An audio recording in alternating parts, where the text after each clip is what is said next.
What's up, classmates? I'm Robert Sawyer. And I'm Mrs. Sawyer. And together, we are the only black kids in the class. Back with another episode of Married Besties, laughing through life and judging a whole lot. And a little lot. A little lot. That's a new thing, right? A little lot. Because it seems this is a lot of judgment. I've been watching your reacts. They say your faces tell all the reaction we need. Well, I can't quiet my face. Yeah, those stories on the reacts are... At this point, I feel like I'm doing the reacts just to be a public service announcement for bad humans, how to avoid them, how to recognize them. Because the people in the videos either are the bad humans for sure, or they ignored 50 red flags. It's getting kind of scary. Yeah, and that's our world. When I say our world, like the world in we live in, like not my nuclear world. I don't deal with any of that. I mean, you can be in the world, not of the world. That's true. Amen. Because I'm not of that. No, me neither. Oh, this stuff is... They're out and about. Yeah. Yeah. So in efforts to keep the healing going and the positive energy, you know, many people cite Mrs. Sawyer as a beacon of hope and light. I know I do. I keep trying to find stories that speak, I guess, to like the toxic shit we still go through, but the people that can actually overcome it and come like make it their way through it, heal. We've read some Ask the Black Kids where people are like, this is how I used to be. I'm better now. Yeah, yeah. So I guess resilience. Yeah, but I think, it's always, you hope to highlight those that have gone through that and have maybe grown and moved towards, away from that. But I also don't want like someone to feel lesser than if they haven't gotten there yet. Like everyone's journey is different. I agree with you. So sometimes, they're in that rut. And let me tell you, they're in a rut. It's going to get a worse rut before they're able to process that. Mm-hmm. And then some people just stay in that chaotic environment. I know some that have tried and struggled to like move forward. And it's just the cards that were dealt. They're dealing the best that they can with. Mm. So like, I don't want to like, I am judgmental. I'm human. But at the same time, people's journeys are different. So then how do we juxtapose sensationalizing the stories that we talk about and then recognizing some people are doing the best they can? Highlighting the small victories. The 2%. Well, possibly 3% positive. Yeah. Yeah. As much as we can. I mean, because in reality, like a lot of the stuff that we read are like people's everyday lives, I can tell you in the last few months, I no longer think all the toxic confessions are fake. The entire time we've done this show, I have assumed every toxic confession is fake. My new position is they're fake, but they're based on true stories. Yeah. They're just all way too well written. Yeah. Yeah. I can see where you're coming from. I think they come from real situations now. Yeah. Whereas before I thought ChatGPT was just having a field day or a fever dream. Yeah. And so like, I mean, I don't want to be like a hypocrite or anything because some of these things are funny to me because that's just not my reality. And just how I should be allowed to highlight that that's not my reality. At the same time, sometimes also though, I'm not gonna like just say just because that's your environment, like you have to stay stuck in that thing either. I think there's opportunity to do better. Yeah, like I never want us to just. I don't want to just like laugh at people and shame them and say, "Ha, we're better than you." I don't want. No. I hope we never come across like that. Though I do want to judge some things. It's weird. That's what I'm saying. Like, how do we toe that? Yeah, Like I think there was like a comment where somebody told me I was wrong to judge someone and that I've never been through that and they were going through, they could see how that happened. I think it was something about like divorce or something like that. And you responded. I didn't respond, but you responded. Your comment I completely agreed with was like thanks for your perspective. I don't have that perspective, right? So I'm only looking at it from my lens. Oh yeah, now I know which one you're talking about. Yeah, it's interesting. Because that's a cool thing about doing this. Because like after a while, it's like too many comments. Yeah, and I don't know. Yeah. But I actually know which one you're talking about now because it's our page, but then I want it to be our page, this creator community. So it's like I don't I don't want it to be if you disagree with me, you're trash, you're banned. Yeah, no. I want people to have welcome that. Like alternative thoughts. I really still want to highlight that. I don't need just an amen corner. I mean, I love that if you're in line, we're aligned with thoughts. That's great. But if there's another perspective that I could see or not, I love to hear that other perspective. You know, I just don't like hating to be hating though. That part, I'm not gonna. That part I will may have a response to. But a different perspective, by all means, I welcome that. I think that that's part of community. If everyone's just on the same thing, it's kind of like a cult versus like actually having you like this, I like that, but we're still good for the greater good. We still have that same vision. You know what I mean? Oh, we don't want a cult. No, I don't want any part in cult. Right. No, I don't like that. Let me just note that to myself. Don't develop the cult. Okay. No, a community means that you can have disagreements, and that's like you know. That's not the world we live in. The world we live in. I hear you. You disagree with me? You're dead to me. I know. I don't like that. That to me is too one way or the other. Because then I'm only around people of the same mindset. And I like Where's diverse. the growth in that? I like diverse thought. Like that to me is like the secret sauce for a lot of things. Recently, I welcome that. We've had some Ask the Black Kids where I think our classmates have been very vulnerable in these emails. They have. And serious topics. Very serious topics. And that's okay. I don't want to shun from that. I think if this is an outlet for people, then I want it to be an outlet for people. Yep. What started as let's just laugh at some internet stories has become let's be a part of people's lives and let's have these people be a part of our lives. Yeah. So we're all at different levels. I think of it as different levels of functioning. It's not smart. It's not stupid. A lot of people have written us, I know I should have done better, but I still did it. Yeah. And it's functioning. It's your nervous system is, how is that regulating? It's a number of things. It's what's your trauma. It's what's your goal. It's I just wanted to have fun. It's who cares? I'm always responsible. I want to be responsible for a little bit. So I had these 3 boyfriends on the side. It's where you are at the moment. Right. It's not prescriptive. Like you're right. It's real life. That's what happens, right? If you don't make mistakes, you don't learn. So you kind of become stagnant. So, you know. But then doing the reacts, now I'm like, damn, maybe we need to bring back shame. Shame? Well, you know. If you stand for nothing. Yeah. You fall for everything. And if you're accepting of everything, you're actually accepting of nothing. Correct. So everything can't just be, well, that was my prerogative. I don't know. Yeah, I think it's the right balance. I think you have to find your balance. And I think that's something you don't just find a balance and then move on. I think that's a daily struggle. I think that's just life. That's what's like people worry about like AI and the robots taking over. I think that is the difference of humans. That's the struggle, right? It's not so algorithm specific. I feel you. You need to stay dynamic. So, and if you do go one way or the other, to have a community or someone to call you out on it, I think that's very important. Because some people, especially from the pandemic, and I think things are evolving a little bit, but there's some people that are still like just truly alone. And I realize that more often than not, where they don't have someone to just like hit ideas off of or have that correction if they're going down the bad path. You know what I mean?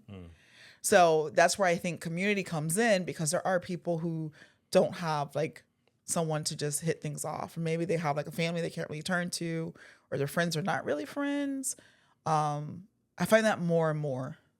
So I love that we create that and people feel vulnerable enough to, seek that. You're speaking of the frenemies. Oh, yeah, there's frenemies everywhere. I'm going to get back to that in a second. Okay. Enough dribble-drabble from us. They come for the stories. All right. And before we hop into the stories, we've got to Ask the Black Kids. Woohoo!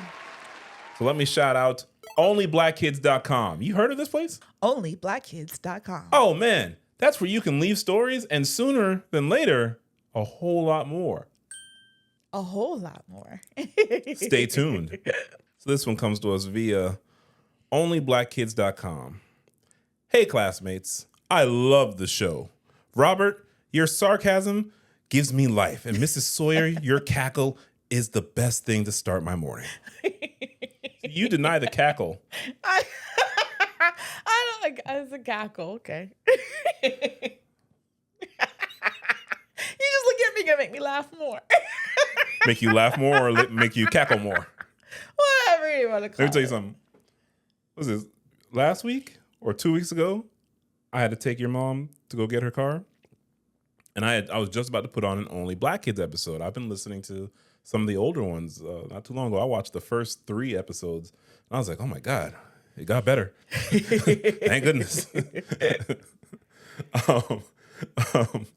Now I'm going to go on a tangent of my tangent. In watching those first 2 episodes, I realized we had been talking. And then we just hit record. So, like, there's all this context. And when I watch it, I was like, oh, he is pretentious. Oh, man. If you had heard the conversation before, because I watched those 2 episodes, I was like, we don't even talk about that kind of stuff. Why are we? And then I remembered we had like a whole conversation. Oh. Maybe capture it all. Okay. Yeah. It's about back to my original tangent. Mm-hmm. So I was just about to put on an episode, and I asked your mom, hey, do you want to hear something about money, something about siblings, or something about relationships? And she said, relationships. And so I put it on, and we're talking, and like 4 or 5 minutes in, you were laughing, and she goes, oh, look at that evil laugh she got. And I was like, what are you talking about? Evil? This is your mama. That sounds about right. This is your mama. That's on brand. She said, oh, Mrs. Sawyer cut you with a smile, laughing the whole time. Then I started laughing at something on the podcast. And she said, see, both of y'all got that hee hoo ha laugh. It's evil. Oh my gosh. You gotta love her. That is my mother-in-law. You gotta love her. All right, let's get to this Ask the Black Kids. So here's the situation. I'm a Black woman who thought I had it together. Okay. Good job, decent support system. I even meal prep sometimes. Nice. Emphasis on the sometimes. Now, I think I need to pull the fire alarm on my own life for a second. On paper, I'm good. Career, friends, even managed to keep a plant alive. Oh, that's better than me. The man who was supposed to be my safe place feels like another overdue bill. When I try to open up, he hits me with, you're just being dramatic, or flips the convo back on me like I'm the problem. Lately, I find myself choosing silence just to keep the peace. Only now, the silence is louder than the arguments. Between deadlines, work, and this relationship that feels like it's terrible, I'm asking myself, am I stressed because life is heavy or because I'm dragging around dead weight? Ooh. Classmates, how do you know when stress is just life being life or when stress is your spirit telling you to pack his stuff in a trash bag and kick him out? Damn.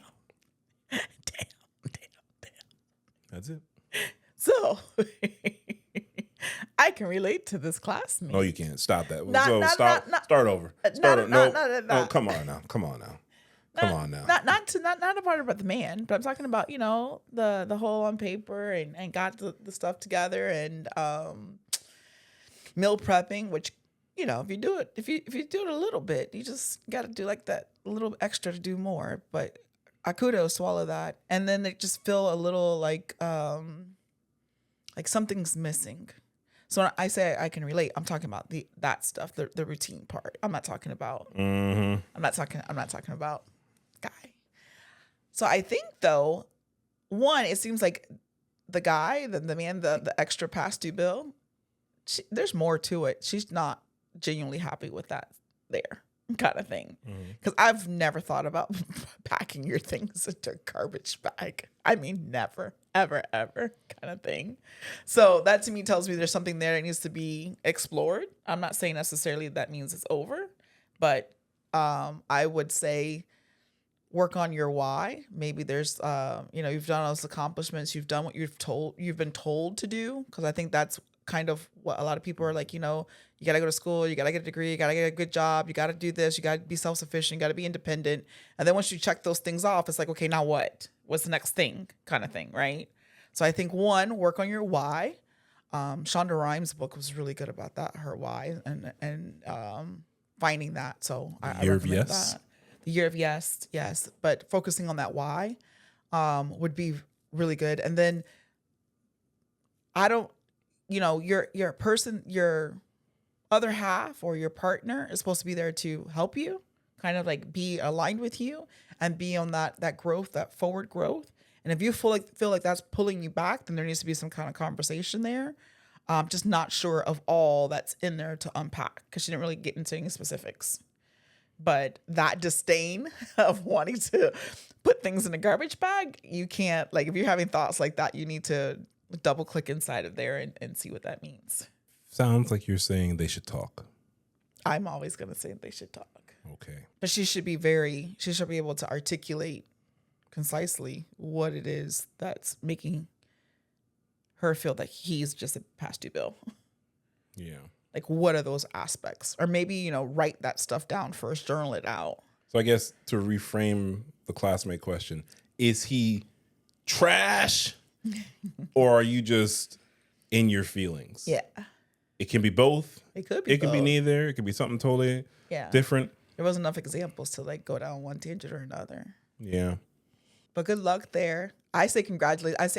Would say don't like overlook all of those accomplishments and be so focused on the next, and make sure you take time to celebrate where you are. Because there's a lot of people who are not there who may never get there. So it's like you've made a lot of accomplishments. Make sure you celebrate that and maybe be present and enjoy the fact that you're there and those accomplishments before, putting it all together. All right. Yeah. If you'd like us to respond to your dilemma, your story, your situation, your workplace drama, your microaggression, your family dynamic, send us a message at onlyblackkids.com. Onlyblackkids.com. Where you can send us your story and soon so much more. So much more. Today, we're going to do something a little bit different. Okay. But it's still what we always do. Okay. Different, but the same. All right. Makes no sense. Let me give the context. We typically read Reddit stories. Reddit is a scary universe where there are billions of subreddits. Think of them as forums. They're called subreddits on Reddit. So there's a subreddit for, am I the asshole? There's a subreddit for, am I overreacting? There's a subreddit for, today I effed up. There's a subreddit for everything. And that's where we typically read from. Relationship advice. Ask men, ask women. But today we're going to read from a subreddit I don't think we've ever read from. And it's the subreddit BlackLadies. Oh, BlackLadies. Okay. BlackLadies. Okay. I believe it's created by BlackLadies. Okay. For BlackLadies. Okay. Yeah. I'm open. I was sent an interesting story that was in the forum. And I read it. Then I read another one. And I read another one. And then I read like 50 more. So here we are. I'm going to start with a subject that I've seen more and more. Okay. Might hit a nerve, but I'm gonna start with this one. Uh-oh. Let's go. This one's titled, "What is it about Taylor Swift that white women love so much?" Oh. Okay. I'm the only black woman at my job, and I've spent the last week at work listening to my coworkers, all white women, talk nonstop about Taylor Swift and Travis Kelce's engagement. Fawning over the engagement pics, her ring, and speculating how much the ring cost. Fantasizing about her future with Kelce and how many kids they'll have.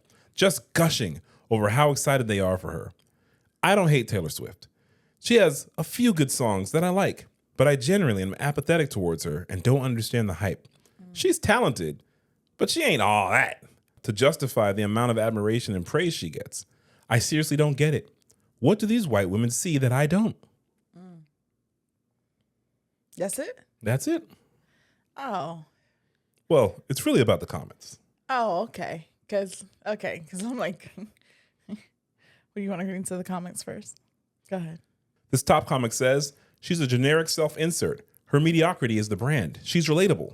Someone else said, every time I say this, people get upset, but let's look at the Carfax. Sonically, it's not there. The written work is weak and reeks of perpetual high schooler. Styling is flat. She's so similar to the everyday, it's almost too easy to see yourself in her if you're that type of woman. Oh. It's also why they swear she's stunning. No shade to her, but stunning is not what I describe her as. She's an average girl, and average is okay. I feel like this person went in and then tried to clean it up at the end. Yeah. Sonically, she's just not there. Her writing is weak, and she's a perpetual high schooler. Yeah. I mean, Yeah. She's average at best, but there's nothing wrong with that. Do you, boo? Yeah. It's a bit of a read than a I don't want to be mean. Oh, okay. So you know why I chose this one? Why? The other day, I did a spin class. It's not my first spin class, but it's my first spin class probably in like the last 20 years, probably, right? Man, it was amazing. Yeah? It was incredible. Awesome. It was what I imagined what a white fairyland, fantasy land would look like. Okay. So first of all, I was the only black kid in cycling. What is it? Cycling spin? What do they call it? It's I don't know. I think they call it cycling. Oh, okay. I'm not sure. Wow, that's funny. I was about to say I think they call it spin. I don't know. Call it cycling. I was the only black kid in the class. Yeah. You had people older than me, you had people younger than me. It was all pop music. But like pop EDM, like the guy in the front was like, and I've even got some remixes from the SoundCloud. I was like, oh, here we go. And then he starts playing a song. He says, this one's from Tate McRae. And like, I've heard the name. No clue anything. Right. Then he said like another one. I didn't know the name. I knew all these songs though. I just didn't know this song was this one. And obviously I still don't know. Yeah. And then he played one of the 3 Tay-Tay songs that I rock with. You belong with me. You belong with me. That's a good song. That's a good song. And then like immediately I saw this and I was like, what do you mean what's wrong with Taylor Swift? Yeah. To be fair, I know like 4 Taylor Swift songs, but I like those songs. Okay. Yet I've never been driven to listen to more. Why do you think people are constantly questioning why people like her? I don't know. But at the same time, that's her prerogative to do that. If that's what she wants to do. But I would say focus on something else. But I think it goes into like just having that different like cultural discussions, right? I think it goes beyond Taylor herself as a human and Taylor as an artist, and it starts to become what she may represent. Yeah. So for example, I can see that. When the comparison is often Taylor Swift and Beyonce. Always. And you look, Taylor Swift has won 4. What is it? I don't know. Is that Grammys? No, they've both won Grammys. Beyonce's won tons of Grammys. She's won the most Grammys, but she never won Album of the Year. Oh, yeah. But Taylor Swift had won 4 of them. Yeah. And then you start asking, wait, Taylor Swift made 4 albums better than Beyonce? Like Lemonade? Lemonade? Even Adele, who won the year Lemonade, was nominated, said, it should have been Lemonade. And Adele's great. So I think it starts to become, what does Taylor represent? More so than just Taylor herself and her music. Interesting. So suddenly it's this, it's not even Taylor versus Beyonce. It's like black versus white, but then it's really like society, how you position culture versus not. No, but it's conflated of a lot of things together. It's not just one. And I think that's where people take a little piece of that and then like make it like a bigger thing. I don't think it's all like one or the other. I think people take all of that, right? Because like, what does that album of the year represent? Because it's judged by who and what party of that is like what is in their best interest to highlight. You know what I mean? It gets into the whole like social construct of how we look at things, right? If you really want to look at it big, but then if you're just in your, own little bubblegum world, does it matter? Right? Like, I don't know.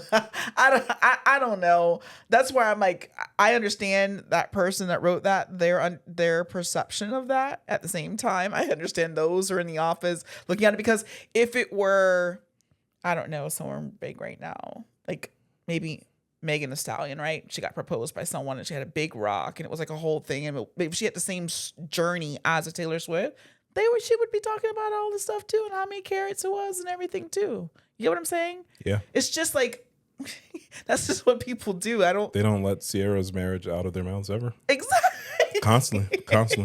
So I mean, like, to me, that's just like perspective of environment. And I think that to me then it goes like, to like celebrity versus not like just regular life. Oh. Yeah. So like you could like, where do you draw the line? And I think like that is perspective. And I think that is like part of what this podcast is and this community is like, she's the only black one.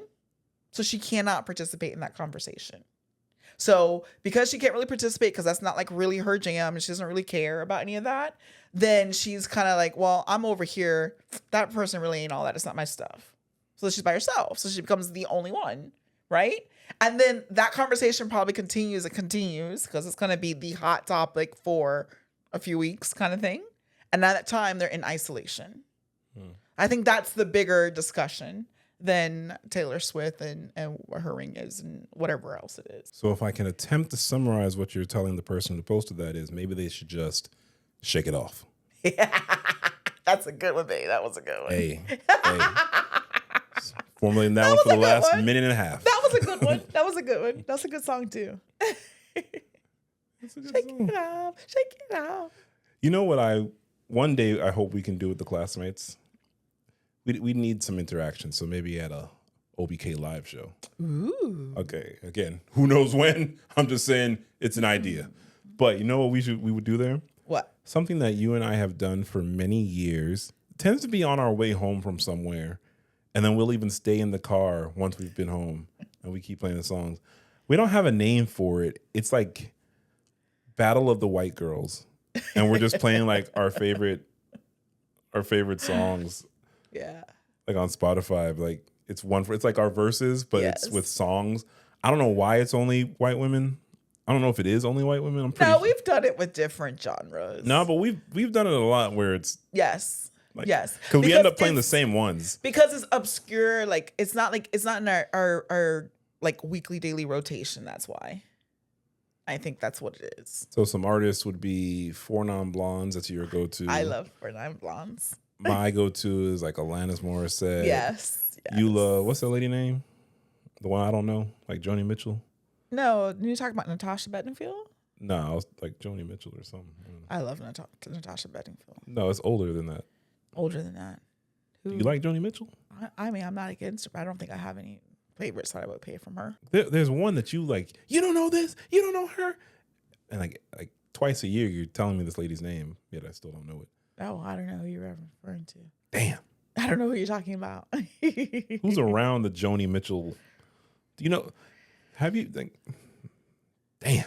I don't know who you're talking about. Again, I don't know who I'm talking about because you're the person that listened to him. You're oh never mind. We'll just keep it moving. Yeah, I probably I don't know. It's like random. There's so many like just random songs that I find. I went down the rabbit hole. And Stevie Nicks. Oh, I do like Stevie Nicks, but that's not the one though. Never But you mind. don't know Stevie Nicks either though. No. You don't know Stevie Nicks. Nope. Oh yes, yeah. Because I think we just like music, right? I think we have like a cultural attachment to some things, right? And then we just like music in general. So we hear a good song, we like a good song. Where I think some people don't like allow themselves to listen to other music. I was raised on a lot of music. Yeah. I think you're more diverse than I, but I'm more than the average person. Yeah. Okay. So that was. Yeah, I don't have any beef with Taylor Swift. I don't really care about all the engagement stuff, but I have So no you're beef with saying her. you don't have any bad blood with Taylor Swift? No black blood, none at all. My white boyfriend watched Sinners for the first time. This comes from the subreddit BlackLadies. Okay. My white boyfriend watched Sinners for the first time. I might need y'all's help with this one. I recently started dating a guy who was white, which is surprising because after my last one, I told myself never again because it is exhausting trying to date someone who sees life through extremely Eurocentric lenses. Imagine dating a black guy who has an extremely Eurocentric lens. Yeah. So we have not gotten deep into discussing this yet because I was heading to work at the time, but he texted me asking had I seen Sinners yet. I told him 4 times. Wow. I asked if he had, and he was watching it for the first time as we were texting. I asked what he thought so far, and he responded, can already say the character assassination of Irish people saddens me. Okay. Oh boy. Buckle up. I'm having a difficult time knowing how to reopen this conversation because I don't want to be insensitive, but I do feel frustrated that this was the main takeaway he got from the film.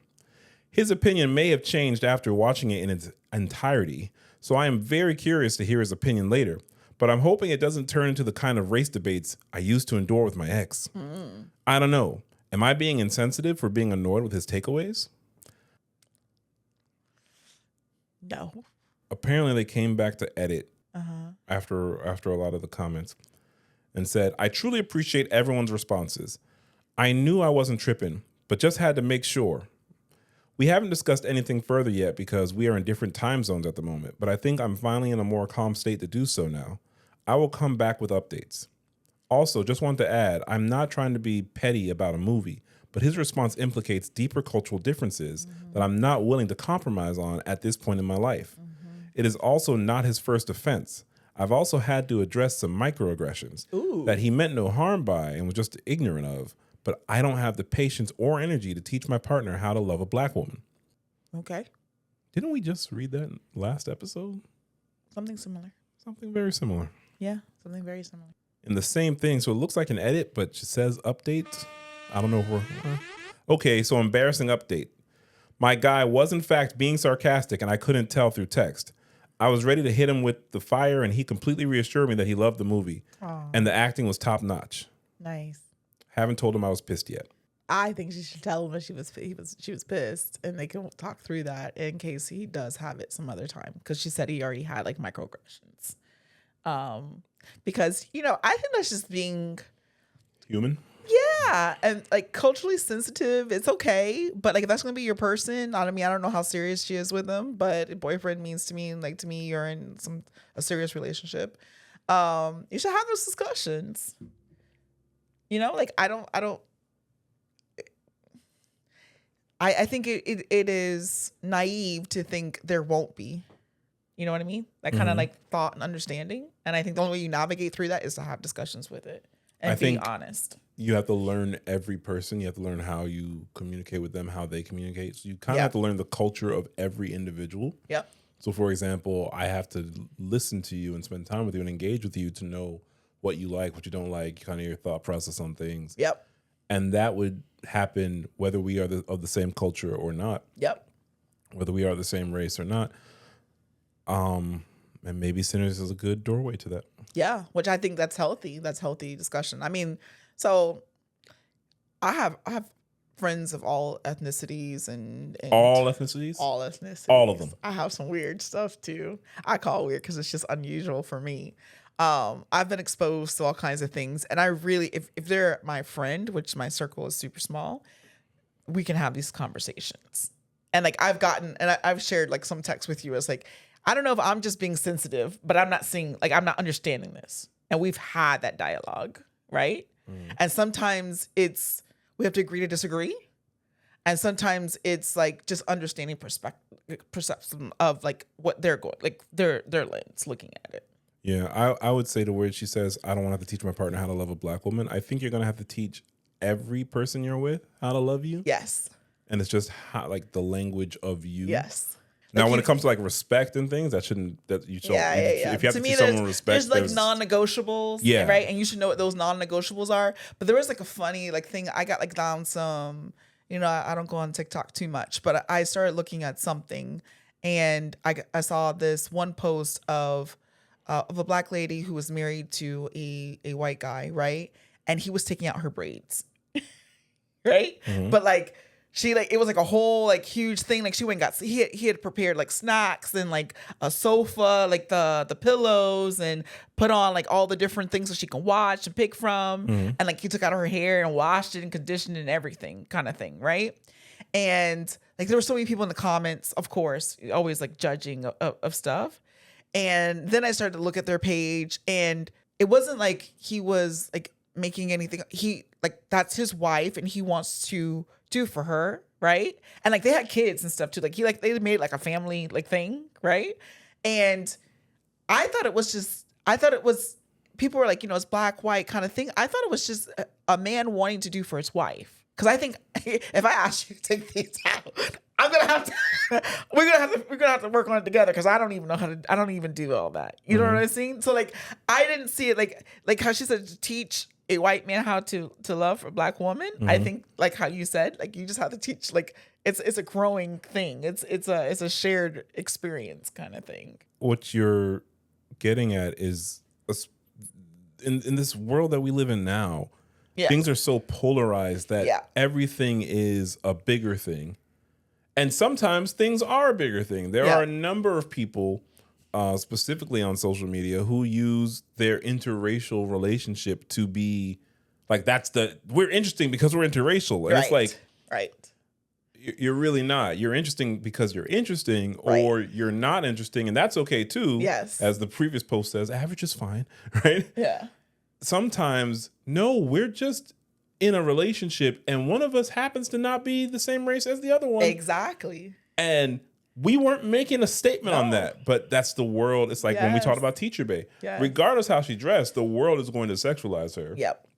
So these people just existing and doing something fairly healthy suddenly becomes a debate. It was like debate. debate. And then I guess started looking like, just then of course, because then the algorithm was like, oh, you like this? You spent time. Let me give you some more. And it was just like, if you look at some of them, like how you say, like, they're trying to get some kind of clout off of being interracial thing. But at the same time, like they vlog their life, and this is a part of their life. So why would they leave it out? You know what I mean? Yeah. And I was like, how interesting how the comments have made it something different. I don't know. Maybe that was their intent. Not sure, but it didn't seem that way to me. People are always going to have something to say. Yeah. And it's weird because we are, our brand starts with this commentary on these stories. So we're the people that have something to say, right? Yeah. Yeah. I think the difference is we look for positives and we judge things that are kind of like, Yeah. Whereas these comments, man, sometimes people just want to tear down for no reason. Yeah. They're having a bad day. I don't know. I don't know. I will say though, do you remember how many years ago there was a Cheerios commercial and the little girl runs into one room and talks to her white mother? Yes. And she runs into the other room and talks to her black father? Yes. And that commercial was Yes. so inflammatory to the United States of America. Yes, I remember. They were never even on screen together. Yep. But the existence of that girl was just so troubling. And they were like a little of an older couple too. So like it was like a whole bunch of things. And I was just like, oh my gosh. That shit was crazy. It's like two loving parents. They were never on screen together. Outrage. It was a Cheerios commercial. Yeah. But then fast forward now. Yeah, all commercials. Now every commercial is interracial. Yeah. See, I've been tracking commercials for like the last 20 plus years. And I used to tell you things and you say, you're just looking into it. And now, you see it now though, don't you? Don't you? I see there's definitely a disparity of it. So it's a lot of more interracial. Before 10 years ago, if there's a black person, if it's a man, he's typically going to be dark skinned, but not too dark. We don't want that, right? More than the average.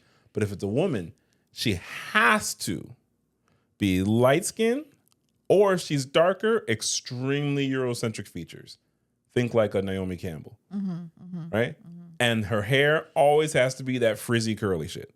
Always. The rules have changed now. Now you can't have like a black couple on. Now it's like weird. You can have an Asian couple, but not too many. So like if you have an Asian couple in this one, the next one has to be Asian white. Yeah. It's a tough market now because there's like, trying They went from completely ignoring interracial people. Yeah. Like they don't exist to now it's like only interracial couples. Yeah. I also got some more observations. So if you ever watch a prep commercial for anything, every person that has HIV in these commercials is gay. And if they're not gay, they're a black woman. Watch the commercials. Tell me if I'm wrong. Yeah, you've been saying that, and I started paying attention to some of those strange. It's kind of like with Pride Month, how this country and you can tell they don't really care about people. It's all about the transaction. Yeah. You go from let's just ignore it totally to Target making just the worst merchandise possible, trying to like cash in. When what was the one? I think it was 2 years ago. Burger King had something about we have 2 bottom buns, and it's like that's not helping anybody. Yeah. Though I'm not a member of the community, I feel strong enough to say that doesn't help anybody in the community. No one. Yeah. You're not seeing me because you say 2 bottom buns. That's marketing though. It's to pander to whatever. That's shitty marketing. It is. That's shitty marketing. It is. That's pandering. And then I would argue, who's even looking worst. at these commercials? Someone is. Yeah, that's what I'm saying. Someone is. And yeah. You know, they say if you say it enough times, people start Well, to do I mean, it. no, there's a whole like psychological, like whole like reason why commercials exist and how they're targeted. Of course, 1,000% agreed. But you know, as more and more people start looking at streaming and paying the extra $3 to not have commercials, they're kind of, you know.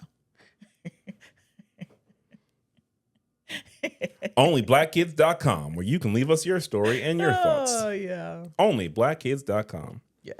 Start watching the commercials. You're going to see it. Yes. Now everyone's gonna be like hyper vigilant about it. It's there. Yeah. It's there. I'm telling you. Let's see what else we got. This one comes from the subreddit BlackLadies. The concept of sharing a bed with someone forever. Okay. My room is like my little den, and I sleep sideways, straight, flipped around, etc. The concept of sharing a bed forever, once married or whatever, is just so jarring to me. I don't know if anyone else feels like this, but just venting. Let's do the Shikari Richardson to the comments. Oh. First comment, I have separate bedrooms with my partner, and it's one of the best choices I've ever made. Huh. We sleep together about 5 nights a week, alternating between rooms, 2 nights apart. It's divine. Huh. This person said, in my imaginary marriage and home, I've decided that we will need a fuck off room where all the hobby junk goes, an extra bed and couch. And it's just for times when you just need to bed rot / mental space, etc. Oh, wow. Someone else said, I get this. And when I say I want to have separate rooms with my husband if I ever get married, everyone looks at me crazy. I'm just a girl who needs her own space, plus a sanctuary that's available to me and only me 24/7. Person responded to that, yes, I'll never understand why everyone thinks it's mandatory that you share a bed or even a home with your significant other for all eternity. I need my space. Oh, even a home. Okay. I don't know her name because I don't actually follow her, but the algorithms at times. There is a lady, a black lady. I think she's a therapist. I think that's why I see her. And she did a thing where she's got a place for 30 days away from her home and so in her home, she's married and she has children. And she's spending 30 days or more, I'm not sure, away from them. Okay. And there are times where she's sad about it. There's times where she's basically having a party and it's great for her. Okay. I don't think it's wrong.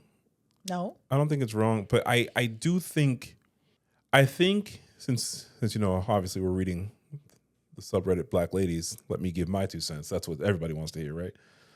The black man's perspective. Let me mansplain some of this stuff. I should say sarcasm because You better say sarcasm because you about to get it. You about to get it. As we've learned, I'm far too pretentious. Yep, I hear it coming. Sarcasm. It's just that there's only 2 of us, so I can't just give the throne to you for everything. I would say that there's this notion that women are supposed to sacrifice everything, and that you either have to go after your career or go after family, and you can't have both. But then you should want both. And if you have children but you still want a career, you're a bad mother. You must sacrifice. And if you have a career and you don't want children, you're a bad person. Yeah. No matter what you choose, you're bad. If you choose A, bad. You choose B, bad. You choose C, bad. No matter what you choose, you're bad. Yeah. And that's unfair. And that's not right. And that comes from having a patriarchal society. I think it's I'm sorry. Go ahead. You saw. I was going to say. Yeah. Well, so then the other side of that though is when you want children. I get wanting to have your own room and things, but like when you want a house where you can take a couple of months off from your children, like that's part of having children is like living with them, and raising them. Yeah. When it's just having your own space, I really get that. Yeah. But like I don't have a dog because I don't want to have to rush home. Let's say I'm out enjoying life with my wife, we're having a great time, doing whatever the hell we're doing. Gotta rush home to make sure Fido gets walked. I don't want to do that. Henceforth, I don't have a dog. Right. But when I get a dog, and I think we'll get a dog sometime in the next 60, 70 years, when we get a dog, 1,000%. I'm not going to not want to be around the dog. It's something I told you the other day that you were like, oh. And I was like, nah, bro, like, what are you talking about? About going out of town to see the Clips, right? Uh-huh. So when the Clips came here, we were out of the country. Yes. As we tend to do. And I wanted to see him, and my boy was going. He lives in a different state. And you were like, oh, well, you should go. And I was like, nah, it's like too much last minute. And, you know, I don't want to just leave you. You're like, it's okay. And I was like, well, I didn't marry you to not be around you. And you made a thing like, oh my God, that's so No, I sweet. thought it was sweet. Yeah, and I don't want to take away from that. Though pretentious, I'm a sweet guy. Yeah. But like, I didn't get married to not want to be around you. Yeah. But I just also don't want you to feel the same way. I don't want you to, I mean, I think our dynamic is pretty good. We talk about things, and like, I'm one of those people that need space. And I think you do a really good job of understanding that I need my space. But I also don't want to like feel like I'm constraining you not to be able to do that. So it was a good example of us going back and forth. Where's the medium between I need my own space, maybe like these people are saying I don't want to have to share a bed forever, yeah, versus hey, I want to be married with you, but I want to live in this side of town. Actually, I want to live in this country. You live in that country. We'll split the kids and we're together. No, we're totally together. Yeah. We're just going to spend like 3 days a year together. Like, where's the... I'm going to say that whatever works for his two adults is what works for them. Right? I think, I don't remember what celebrity, they always been that way. They've always had their own house and they're married and are happily married. But they don't like live together every day kind of thing. And that works for them. And I don't think you have to live together every day. And I think there's nothing wrong with that. So I don't think you have to live together every day. I think there's no cookie cutter, like one way is the right way or versus not. This person says, not only do I want separate rooms, I want separate houses. Give me a duplex with our own sides. I can see that working. Yeah. I totally see that working. So then aren't we just like roommates? But then isn't the complaint about being roommate? This shit is confusing. That's why I say, you know what? You were right. You were right. Do what works for you. That's right. It's whatever people want to do. I think that the problem is when that's not articulated to one another. Right? And I think that's what but that needs to be discussed prior to that union. Yeah. Well, but how can you can't discuss everything because, you know, No, if I it get with you changes. when I'm 26. Yeah, things change. And now I'm 56. Maybe I didn't know at 26. I want a whole like place where I have a whole greenhouse because I want to do like all kind of gardening stuff and I want my peace and I want to go away from you for 2 weeks. I mean, that may happen. I don't think there's anything wrong with time apart. I think the problem comes when people start having to like live for the other person.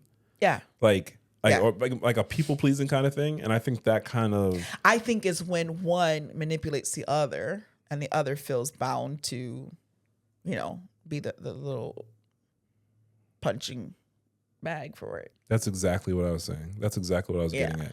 Yeah. Where if you have to give up, there has to be a balance between you giving up yourself to sacrificing yourself for the relationship. But then it also can't be, I sacrifice the relationship for myself. There has to be a median between me existing as an individual and me existing in the relationship. Yeah. And I can see how that's hard. Yeah. But that I don't think that it's like, okay, now we established this is it. It moves, it changes. I think people should be open to that. I'm going to read this one next because it's something that we tend to get letters about often. Okay. I don't know. It's just something people go through. Okay. This one's called, My Friend of 9 Years Blocked Me Because I Didn't Do Her a Last Minute Favor. Okay. Doesn't sound like a friend. 10 days ago, out of nowhere, she told me that her and her toxic ex were getting married so that he can stay in the States since his work visa was recently revoked. They immediately rushed into wedding planning. She wanted me to drop everything to attend an engagement party with a week's notice on a day I already had plans. She told me she wouldn't forgive me if I didn't go. Oh. She also wants to go to Puerto Rico in November for a bachelorette. She has been calling me every day, multiple times a day, asking for help, complaining, and honestly being insufferable about a wedding that, in my view, shouldn't be happening. Despite my personal feelings, I still supported her, but told her to be weary. This guy has been dragging her along for 2 years, but as soon as his visa gets denied, he's ready for marriage and filling her head up with BS. Anyways, fast forward to yesterday, she calls me and asks if my partner, who's an artist, can take engagement photos of them. Again, this is an extremely last-minute request, less than 24 hours notice. I say I will ask, but won't promise anything. I talked to him and he says he can do it. He reached out to them to coordinate. He doesn't get a response all day. Then at 5 p.m., they message saying they have a dinner reservation that day at 9 p.m. They provided zero details about location, what photos they wanted, anything relevant. I called her and she was all flustered, saying none of the dresses she ordered fit properly and she is still at her hair appointment. She expressed how upset she is with her fiancé for making her rush everything to get married and starting to have second thoughts. I tell her, do not let this man rush you into anything. 2 weeks ago, you guys weren't even on speaking terms, and now you're getting married? She said she was going to go through with it. I asked her about the time for the photos. She says he planned it and said they had a 9 p.m. dinner reservation, and that's all she knew, and the rest was up to him. I called my boyfriend to debrief. We agreed all this was rushed, no information was given, they weren't communicating, and I honestly wasn't sure if it was even going to happen. My boyfriend sent them a nice message saying that due to the lack of planning and communication that he wasn't going to do the photos today, but he offered to do them another day for free. Oh, wow. The next day, I woke up to find out she had blocked me and my boyfriend on everything. Oh. Are we the assholes here? No. Honestly, I feel a sense of relief no longer having her as a friend. But I'm still shocked with the level of quickness she discarded me, and I have to wonder what I did wrong. Nothing. You did nothing wrong. That is a blessing. That's a blessing in disguise. Move on. It's funny you say that. The first comment says, back. She did you a favor by blocking you. Yes, because you didn't have the strength to do it. Because all that shenanigan from the very beginning was too much. This whole thing is shenanigans. Yeah, it was too much.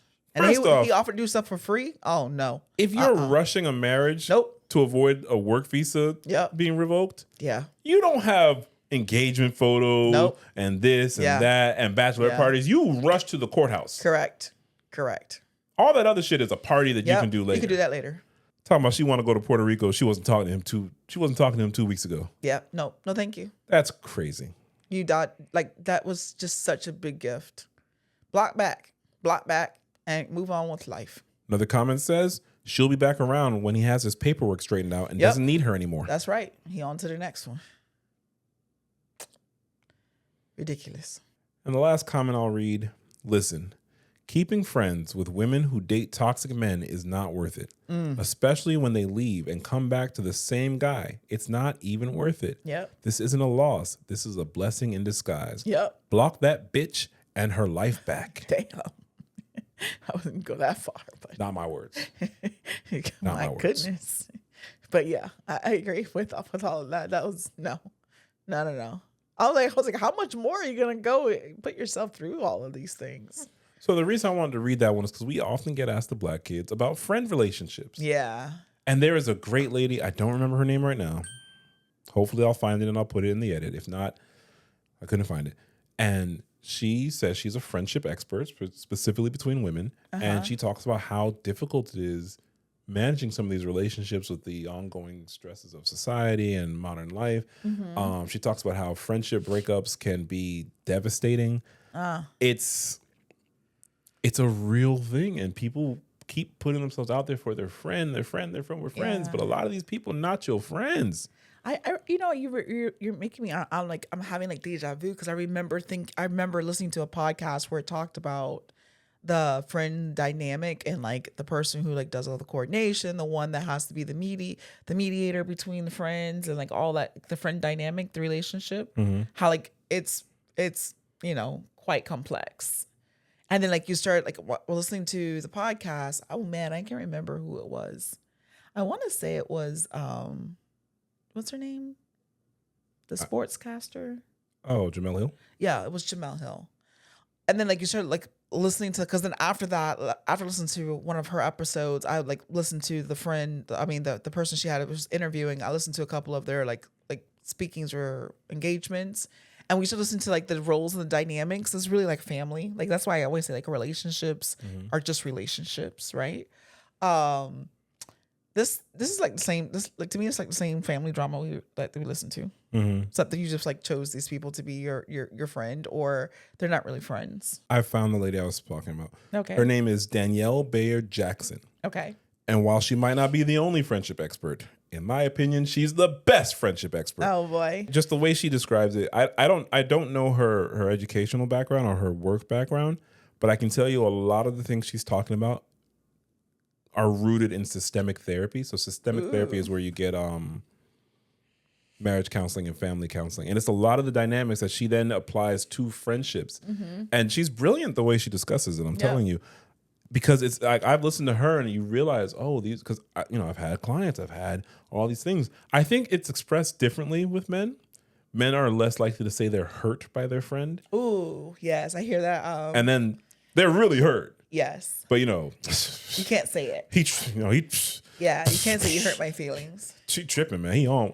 And it's like, But I the way she discusses it, oh man, I've learned a lot. So check her out. Daniel Bayard Jackson. You can find her on all the socials. And she has a book. Someone keeps talking about this OBK Book Club. I have not read her book. I'm just saying. Okay. The book is titled Fighting for Our Friendships. She makes engaging content to me. Someone keeps talking about this OBK Book Club. The someone is me, by the way. It's me. I'm the only person bringing it up. I know. Although some people said they would join. They did. And if I would love to get it going, I don't know if we're both going to do it. Yeah, I don't know how you want to describe that one. We read books and we talk about it. I know. OBK Book reading Club. a book right now, it's a little strange. I think the thing is we read such different books. Yeah. We I'm reading a really Judy Blume book. I don't even know why I bought it. I have not read a Judy Blume book since I was in elementary school. I kept hearing about it's a little. But I used strange. to read a lot. You know what I used to read? Babysitter's Club. Oh, Babysitter Club. I used to read that too.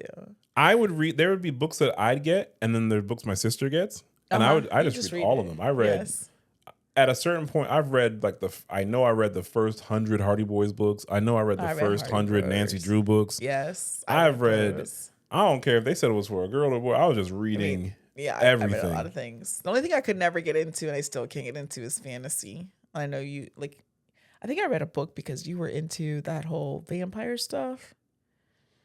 I tried it. It's like I hit the font was 20 small. and it's like I just stopped reading fiction. So now I've read so little fiction in the last 20 years. It's crazy. Yeah. Whereas before it was like all fiction. But no, I read all of the books in Anne Rice's Vampire Chronicles. I know. But then she kept going. I can't do it. So now I can't. I haven't read up to the year 2000. I read them all. That. Who knows? I don't know where it is now. Who was my jam? Was Jackie Collins and VC Andrews. And sometimes I'm like, why was I reading Jackie Collins? You know what I always read in high school? What? Toni Morrison. Oh, I read Toni Morrison. Toni Morrison for sure. Terry McMillan. Terry McMillan too. Yeah. I read all of them. My parents were reading it. Grabbed that book, read it. Yeah. I even read one, there was two that came out after the big three, the ones that everyone's reading. Mm-hmm. And I read those two and they were actually really good. She's a good author. It's just that people just don't read like that. Or maybe I'm not in the circle where they're reading them. Sometimes I'm like, man, the Jackie Collins stuff. Jackie Collins was great stories.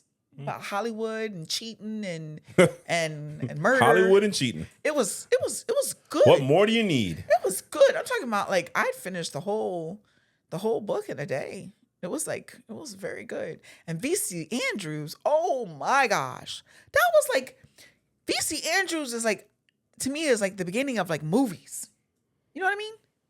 VC Andrews had incest, family stuff. That's what you're into. It was all kind of strange stuff. It was strange. And then you could read the book or you could be part of you could read the whole trilogy because there was never just one book. There was maybe one or two books. I'll take that back.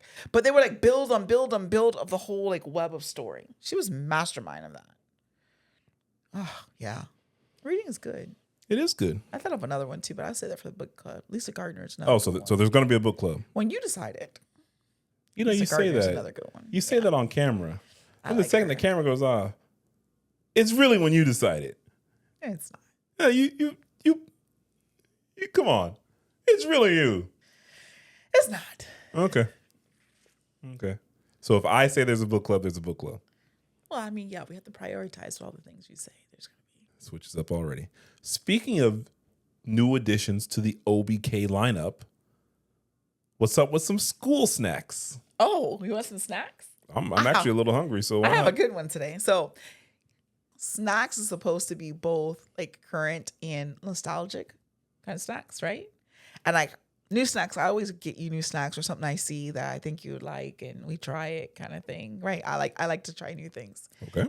And I think the last one we did was like nostalgic. We had the Little Debbie things.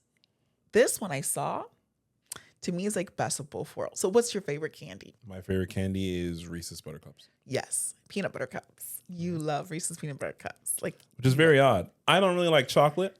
I don't like peanut butter. Maybe it's because it's like not real peanut butter. anything, but Reese's. That's your favorite. And then like, what's our favorite Blizzard? Well, not our favorite, but what Blizzard have we eaten the most? Reese's Blizzard? I don't know. No. Heath Bar? No. I don't. It's one that we used to always get all the time. And it's like a very typical Blizzard or donut. Like you always know, like if you're somewhere and it's one of those, it's like a safe one. Cookies and cream is Oh, I'm going to say Oreo. is Oreo, right? So they've combined. And there's a Reese's Oreo. Oh, good Lord. So I saw this and I was like, oh my gosh, Reese's and Oreo? You just did something there. What? We're not allowed to do that. You just did something. And I just watched a TikTok on it and it was hilarious. And I'm gonna help you out here. What? And Reese's commented on this TikTok. What did they say? You just said Reese's? What is it supposed to be? Reese's. Reese's? Yes. Reese's. If I can find the TikTok, Reese's. it's so good. Reese's. Oh, because it's Reese's Pieces. So what she does is she starts with, and she shows a picture of Reese Witherspoon. She says, what's this lady's name? Reese. Okay. Then she shows you how they spell it. Now say this.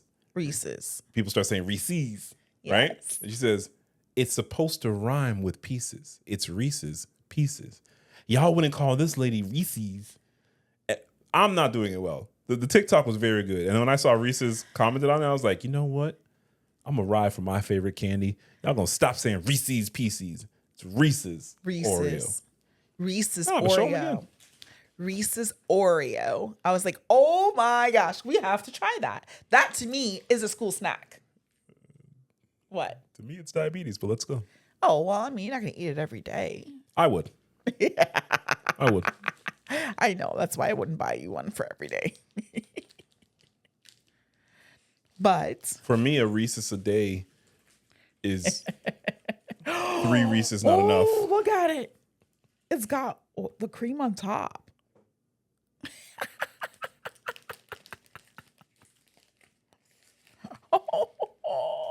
So Oreo has had a little run where they've done like every flavor you may have wanted and probably definitely did not want. Yes. And Reese's often makes their little, side quest flavor. You see it? It's got like the chocolate. Oh, anticipation. You go first. You gotta do the hand behind. Does that work? I have no idea. I see so many people doing that. You gotta put the hand behind it. Ooh. Hey, it's chocolate, so you don't want it to melt. You bite it. See what you say. I like it. Yeah? But Reese's had another one where they had like a crust on the bottom. I forget which one that was. So it's similar to that one. It has the hard cookie in it.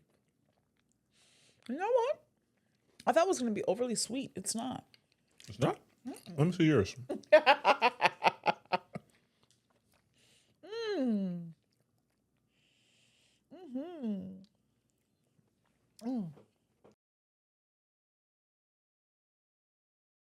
That's a good snack.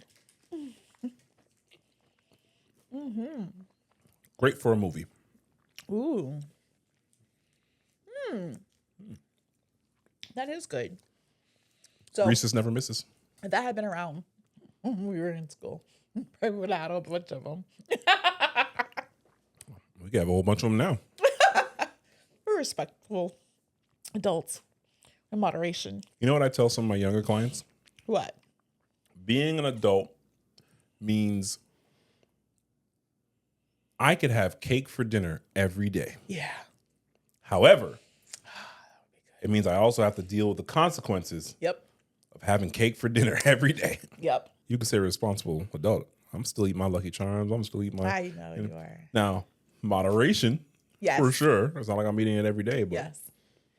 So from that, they also had the Oreo. They put the peanut butter inside, but you're not a big Oreo person, so that wouldn't be a snack for you. You know, I don't really like Oreo. I know like you golden don't. Oreo. You like golden Oreo. Oh, that's... Yes, those are your jam. I know. Golden That Oreos. I gotta avoid. Those are your jam. I don't even buy those because Yeah. I already know. Those I don't The do. only time I'll get you the ones that come like only 2 in a pack, and I'll get you just 1 pack if I like am somewhere. Because if I get you golden Oreos, it's a wrap. Rap, son. The whole trade's gone. I'm one of those people who I'll never start it. I'm not gonna stop and buy it ever. Ever. Total control. Yeah, he does. So much control. But if I open that package, It's over. That thing is over. I already know. I don't bring that temptation in. so I tried something different. These stories weren't overly dramatic. They were just real people going real Well, things. yeah, I thought they were real topics that are just, I like that too. I mean, I like the dramatizations of I mean, things. sometimes I feel our show becomes so sensationalized with this extra out there shenanigans. Yeah. I don't want to like. I mean, I think feed that's into good that. too. I mean, we need to have a nice, healthy mix because I like that too. Yeah. Like I like the entertainment, but I also like things that are like more relatable. I think all those stories to me, the difference from the other ones is, although those could be part of watchers like real life as well, I felt like these are more appealing to relatable of the mass majority. In my mind, of the OBK verse, you have the real, the relatable, the inspirational, the humorous, Yeah. and then you have Come on, give it to me. Give it to me. the toxic. Give it to me. Almost at episode 100, guys, and I feel like every time it's the same level of energy, and for that I respect you. Which means it's time for Toxic Confessions. Yeah, baby. This one was sent to me by Miss Parker for real. Hi, Miss Parker. Hey, Miss Parker. So she sent this one to me. It's titled, My Last 9 Years. I've been someone's secret for 9 years. His secret. We met while he was at a conference and I was on a honeymoon. It started simple with a smile. He was checking into the same hotel my husband and I were staying in. I noticed him right away. Oh. That night, my husband wasn't feeling well and went to bed early. I couldn't sleep. I was just going to the casino for a little distraction. He was there. Again, we played at the same blackjack table. Made small talk that became flirtation. Shared drinks. By the time we got in the elevator together, the chemistry between us was crazy. Oh, no. We kissed. I ended up sleeping with him that night Oh, my gosh. on her honeymoon. Damn. And again, the next. I snuck out of our bed like a thief in my own life, Oh, knowing my. I was playing with fire, but not caring. He was from New Jersey, a government contractor, a father, a husband. The whole situation should have ended when we flew home, but it didn't. Oh. By year 3, he moved his family to Baltimore for a better life. He told his wife and son. Technically, it wasn't a lie. He did find better work here. He did provide more, but I knew the real reason. I was carrying his baby. Oh. When I told him I was pregnant and it was a girl, he lit up like he'd been waiting his whole life to hear those words. How'd she know? He said he couldn't be absent from her life, not completely. We came up with a plan. I got a job at the school where his wife taught. It was in the wow. Damn. She Wow. went to the school where the wife taught. Oh, no. Wow. That's a bold bitch. Jeez. It was in the county, mostly white, quiet, and conservative. I became her friend. We'd joke about our picky husbands, talked about motherhood, pray together during hard times, all the while I was sleeping with him. Oh. He and my husband eventually became friends too. Golf buddies, fantasy football rivals, backyard BBQ partners. It was twisted and surreal, but somehow it worked. By year 5, I was pregnant again, my third, our second. His wife threw me a baby shower, rented out a hall, ordered custom cupcakes, gave a speech about sisterhood and motherhood and how lucky she was to have me in her life. Damn. They paid for everything. My husband was happy he didn't have to spend a dime. He's always been cheap, always looking for shortcuts. That same year, he and his wife hit a rough patch. They separated for 3 months. He stayed with us in our guest bedroom while we'd sneak around the house like teenagers. Eventually, they reconciled. He moved back home and life kept going. Year 7, I got pregnant again. Oh, wow. I couldn't do it. Emotionally, physically, I was drained. I had an abortion. He was devastated, but he didn't leave. He never leaves. He's like smoke, impossible to hold, but always there. Man. Cancer came that year. His wife, my friend, was diagnosed with cervical cancer. Oh. I sat with her at chemo. I drove her to appointments. I prayed over her. I watched her face go pale and her body shrink. Oh. I never wanted to steal her husband. I just wanted time. She got better in year 8, healed, whole. We celebrated. I also had another abortion that year. This time, I didn't know who the father was. By the end of year 8, I was pregnant again. Oh, my. And saved. Gave my life to God, stood in front of our church and testified. No more lies, I told myself. No more abortions. This baby would live. She was born premature but strong, and from the moment she opened her eyes, I knew she looked like him. Now, year 9, my husband and I are deacons at one of the largest, most well-respected churches in the city. Our faces are on flyers. People come to us for marriage counseling. I was ready to tell the truth. I wanted to tell our spouses everything. Start fresh. But before I would confess, I wanted one last night with him. Oh, boy. Remember, this is after she's saved. No. She a deacon giving counseling now. Yep. Okay. That night, he seemed distracted. His phone kept lighting up. Something told me to check. He was dating someone else. Look at that. She was a Johns Hopkins nurse. Look They at met that. on Hinge. Look at that. Had been seeing each other for 2 years. Look at that. She'd even aborted his twins. He loved her. When I called her, she was honest. Told me she didn't want him long term, just wanted to use him. I snapped. I hit him. I keyed his car, slashed 2 of his tires. I called the police and told them he slapped me. He didn't. That's terrible. They filed a report, but I didn't press charges. Still, because he's a government employee, he almost lost his job. My plan to protect him and our secret backfired in the worst way. Now he's not speaking to me. 3, maybe 4 weeks of silence. His wife says he's moody, short-tempered, withdrawn. She doesn't know why. I have a few guesses, and me, I'm stuck. Torn between telling the truth and blowing up 2 families or pretending like this 9-year tornado never happened. He says I crossed the line, that he doesn't trust me anymore. Oh, man. But I was in a rage. I would never hurt him. Not really. I loved him. I still do. But now, I don't know what to do. Do I stay quiet and raise his children under my husband's roof? Do I confess and risk everything? Our church, our families, our reputations? Or do I wait? Wait to see if he comes back. Wait to see if he chooses me after all of this. This is disturbing. Hey, yo. That's disturbing. Do I stay quiet and raise his children under my husband's roof is nasty work. Nasty work. That's beyond toxic. That's terrible. Mrs. Parker for real, ladies and gentlemen. Man, we got that. That's terrible. She sent that one to me. I just wrote back, oh my. She was like, oh, I know, right? That's terrible. So remember, people send her this. Yeah. But you know what? That I could see that happening too. I can. Nope. Oh, that's terrible. Terrible. That's a bad human. The deaconess? Yes. The deaconess, the dude, like the whole thing. He's terrible too. That's toxic. Took my woman to the Chris Brown concert. She was there to see Chris. I was there to see his dancer, Taylor Terry. Performance was hot. I leaned in behind my woman to grind her, and what is this? I feel a fucking diaper? What? She wore an adult diaper to the Chris Brown concert so she wouldn't have to use a public bathroom. And that was the most unsexiest thing I've ever seen, and I'm not attracted to her anymore. Grown women don't do that and turn around asking me to put my face down there. She's mad because I yelled about the diaper and other people heard me. She wants an apology. I'm emotionally scarred, still go soft when I look at her. Who's right? Well, I mean, I mean, if someone has Let me hear you try to justify this. Let's go. No. Let's go. I mean, because there's instances where a woman may have to wear This is not one of diaper. them. He would have known about that before. He would have known This about is not that. one of them. I agree.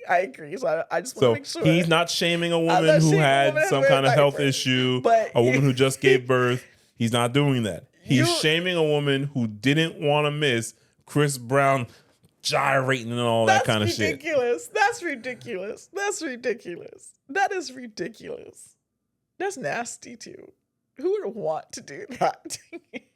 Babies don't even want diapers. That's why they start taking them off. That reminds me of that astronaut. It's just gross. Remember the astronaut that put on a diaper and drove like 10 plus hours, maybe longer, because she thought her man was cheating with somebody else? Oh yeah.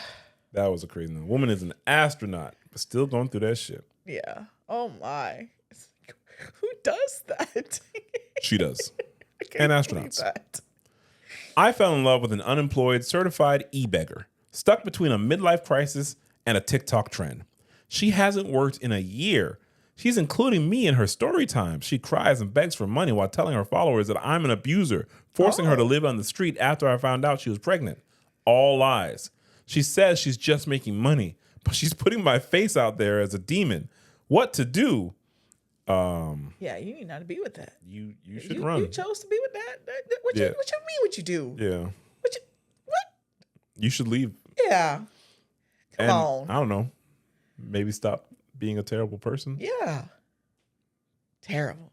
I mean, he's not really a terrible person. No, the other person's terrible. He's still sitting there for it though. Jeez. Whew, okay. But y'all like toxic confessions. I'm going to give them to you. I spent a week in Thailand with my fraternity brothers, and the vibe was so peaceful. Beautiful surroundings, delicious, cheap street food, and plenty of willing women. Oh. I decided to quit my job, end my engagement, and launch my digital nomad lifestyle. I created a travel YouTube channel and posted interviews from other Americans living like royalty in Thailand. Things were going good until my ex-fiancé, my old white sugar mama, arrived in Thailand to take me back home. Oh. I had her credit card. She accidentally ran over me with a rental scooter when she saw me with a Thai woman, so my leg is in a sling. I'm trapped in Thailand, slumming it mostly alone while my old sugar mama got money and the locals know it. She's paying these bronze pretty men for sex, and she may take one home. She's the only money I have, and she's cheating. I can't afford to lose her. Help? How's she cheating? How's she cheating? You're very confused. Yeah. Oh, somebody in Thailand gonna put it on you for real. What in the world is that? That's You're very nonsense. confused. That's nonsense. And all I'm going to say is Hangover 2. Oh boy. That's all I'm going to say. Oof. I dated Chris for a year. He told me it was his wife's birthday party, the last one he'll celebrate with her before asking for a divorce. The venue and entertainment were already paid for, and he didn't want to destroy her night. I understood. I didn't like it, but I wanted to show him that I could be the better woman. I followed his wife's socials, and she rarely posts. She did post photos from her birthday party, except it was their wedding. I called and texted, and he ghosted me for 2 weeks. Didn't hear from him on Christmas. He sent a Happy New Year's text, and I called. He told me that it wasn't a wedding. His manipulative wife surprised him by making them renew their vows at her birthday party. And he couldn't ask for a divorce after they did that. I'm 29. I don't want to enter my 30s single. Chris is one of the best men left in ATL. Oh boy. Dating market here is soul crushing. I've invested a year into this relationship with Chris already. Oh well. Do I hold on or move on? No. You Advice? need to move on. You need to move on. You should move on. You should have been moved on. Why You should have never been. I don't know why you waiting for someone else's, man. You should have never been. He already went. Why are you waiting for someone else's? Like, come on. A lot of people need to stop doing that. Oh, I'm gonna wait for him to finish his wife and then be with me. But everything's gonna be perfect. Yeah. I mean, he wouldn't do that to me. He loves me. Yeah, okay. My 36-year-old mama is always at the party. I throw kickbacks at her house for my 20-year-old friends, but I don't like for her to attend. I want her to prep the food and leave. I thought my friends liked her cooking, but I fell out with one of them and he snapped. Get in line, YN, before I come. Get in line, YN, before I become your stepdaddy. Uh-oh. Before I could hit him, another friend confronted him. I thought my friend was defending me, but he was defending my mama. She's sleeping with him too. Oh, wow. This is embarrassing. Basically, my friends hang out with me to crack my mama. Look at that. I try to talk to her about this. Her, stop bringing me snacks and I'll stop gobbling them up. This ain't cool. Advice? See, you should have stuck with OBK snacks. Yep, you should have stuck with them snacks. Oh, well, you were using her, she was using you. Sounds like a, a two-way contract. You were her dealer. Oh, man. Oh, boy. And in our final toxic confession, this one's a short one. Mm-hmm. Before we got married, we talked about having kids.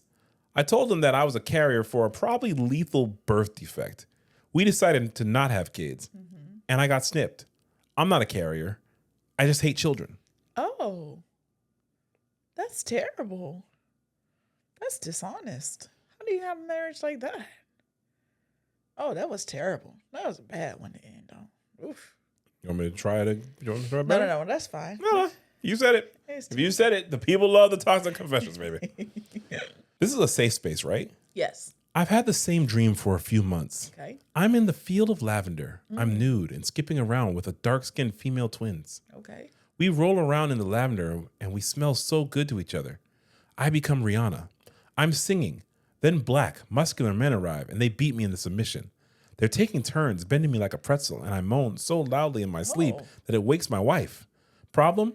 I'm a happily married southern white man. Oh. And I think I've been cursed. I had my palm read in NOLA. I didn't like her reading that I was gay in my future life. So I disputed the charges and got my full refund. Ever since, the dream started, and they are trying to convince me to get involved with black men. I'm not gay, but I can't stop the dreams. Yeah. The palm reader put me on her do not engage list, so she won't help me. Advice? That. Yeah. Well, you shouldn't have disputed charges if you wanted to go back to the wrong palm reader, and it looked like she knew the future. She actually knew. It's like the scene in Matrix where the Oracle says, now, what's really going to get you is, would you have broken the vase if I didn't tell you? Was this inevitable?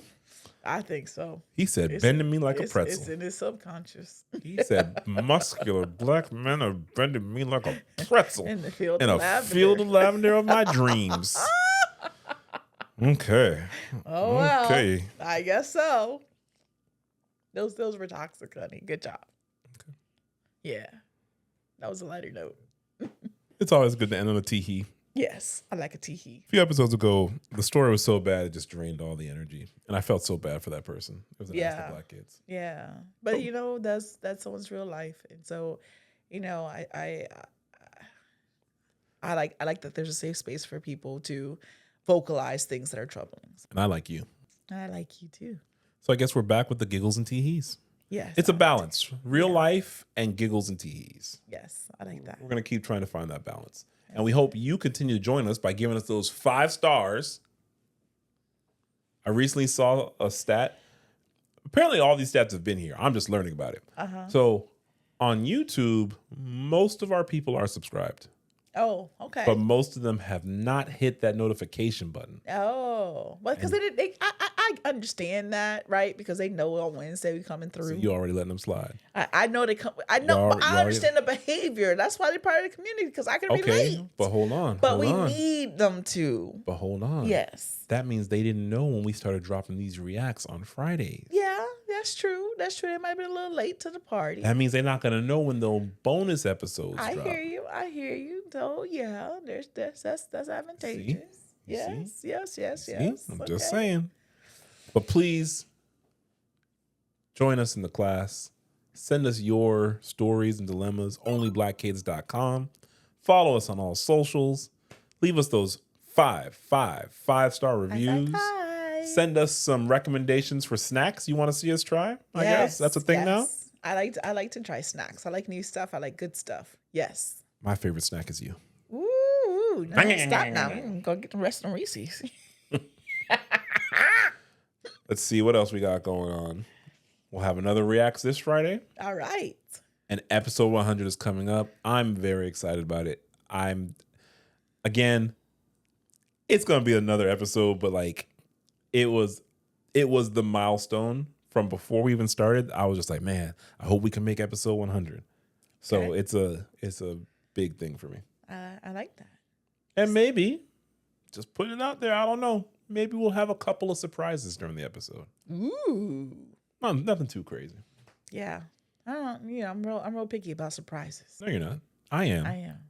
You love surprises. No. You love every surprise I've ever given you. Surprises. Okay. Because you know what I like. And I know what you like, and I give you what you like. In the grand scheme of things, I don't like surprises. Yeah, me neither. Yeah. If there's anything you want us to read, let's say you've been a classmate for a while, whether it's from the beginning or you're a newer classmate, if you enjoy the show, send us something that can let us know 100 episodes of Only Black Kids in the Class is here and you're taking part of it. Yes. Anything else? Nope, I have nothing else. All right. Take us out, Mrs. Sawyer. Bye-bye. Hey.